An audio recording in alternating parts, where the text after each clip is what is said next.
Hi guys, welcome to my first Splatoon 2 video. I have so much fun playing this game and I'm really excited about all the future content I have planned. But for today, I thought I'd start with my favorite mode in this game, which is Salmon Run. So I in no way consider myself to be a Splatoon 2 expert, but I do play a heck of a lot of Salmon Run. And I just thought it would be fun to share with you guys some tips that I've accumulated from all the matches I've played. This video is more intended as tips to help you improve your Salmon Run game. So it's under the assumption that you already know how to play Salmon Run, you're just looking to get better at it. So without further ado, let's jump into my 7 tips to improve your Salmon Runs. So my first tip for you guys is to learn the map that you're playing on. So every map in Salmon Run is different, all of them have their own unique escape routes and challenges for you to overcome, so it's really in your best interest to learn all of the little quirks of these maps and use them to your advantage. So some of them have ride rails for you to use to get out of a tight situation, other ones have fish nets which are going to prevent you from going into squid mode.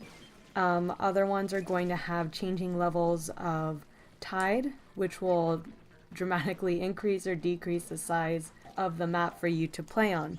So learn those and learn how to overcome them.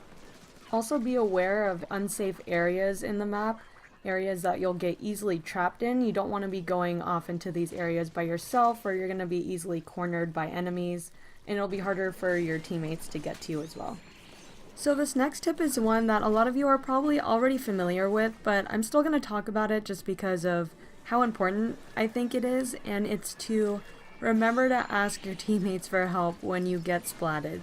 So an important thing to keep in mind is that when your teammates are in a stressful situation, they're being chased by a bunch of salmonoids and bosses, that they might not see you. So it's really important to call out for help so it can kind of draw their attention over to where you are so they can try to get over to you and help you as soon as possible.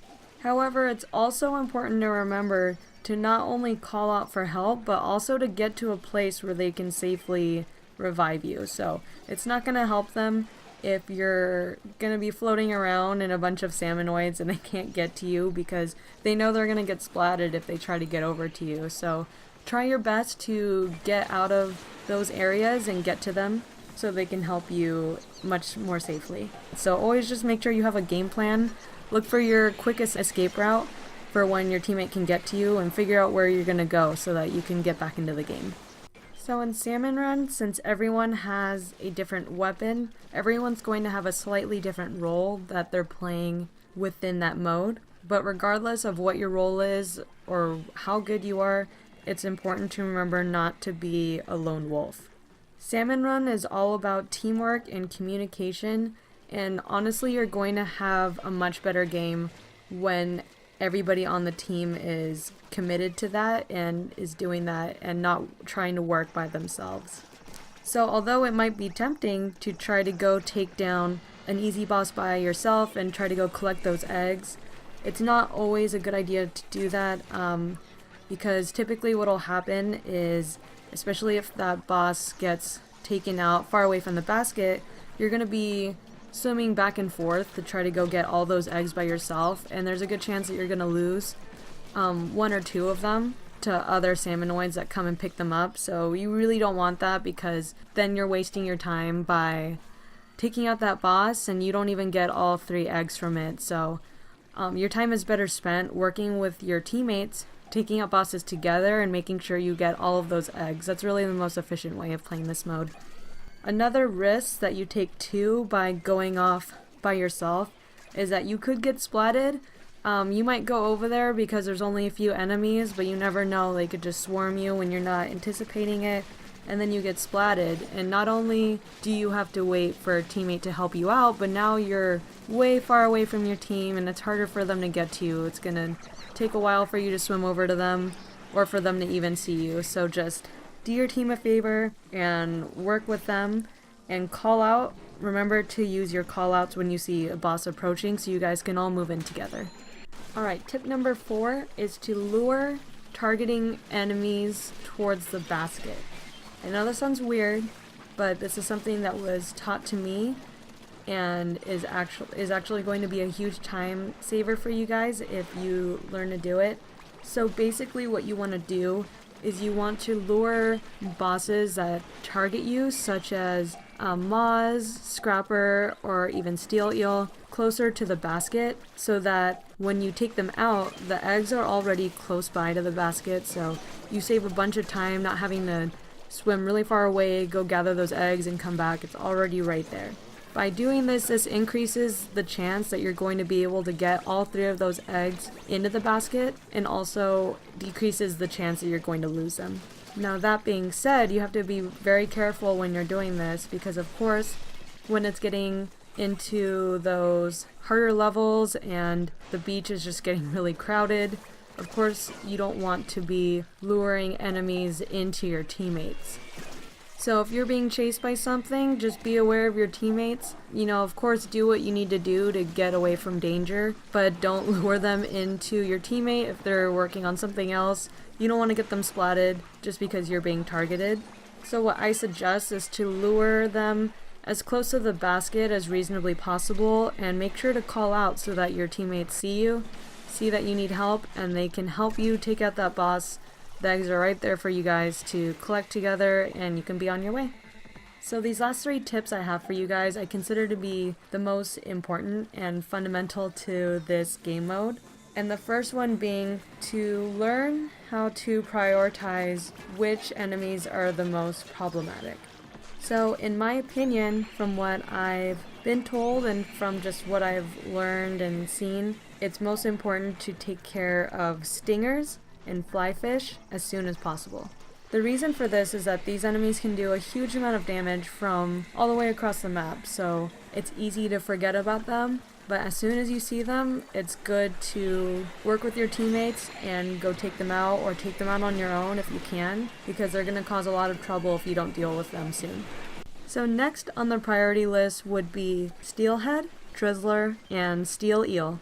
So these bosses create a lot of crowding, and they become problematic when there's a lot of enemies on the map. Additionally, if the ground is not inked, it's really difficult to get away from these guys in time. And then the last 2 bosses on the priority list would be Scrapper and Moz.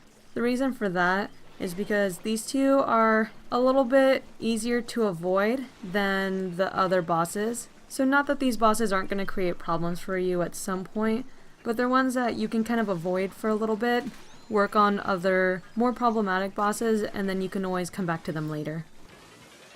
Tip number 6 is to know your objective.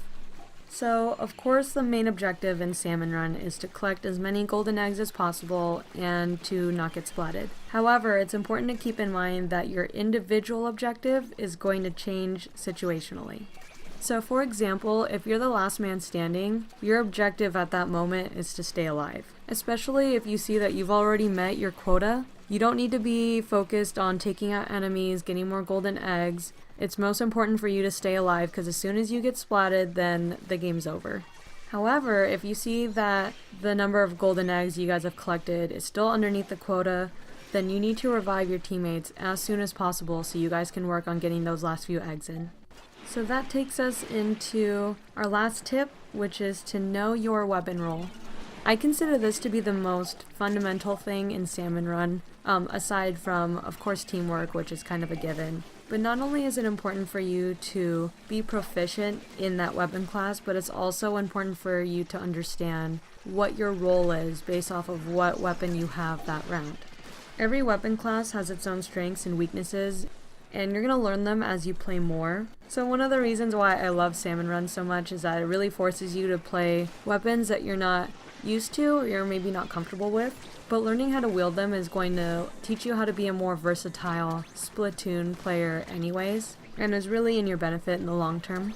So in Salmon Run, you can't just play your regular play style that you're used to in ranked or turf war. You have to keep in mind what weapon you have that round and figure out what you're supposed to be doing. Should you be in the front line? Should you be on high ground? What kind of enemies should you be targeting, and which ones should you avoid, because you know that you're not going to be able to take them out with your weapon. So this doesn't just apply to your main weapon, this also includes your sub weapon. That honestly is going to help you get out of sticky situations, so don't forget to use it when you need to.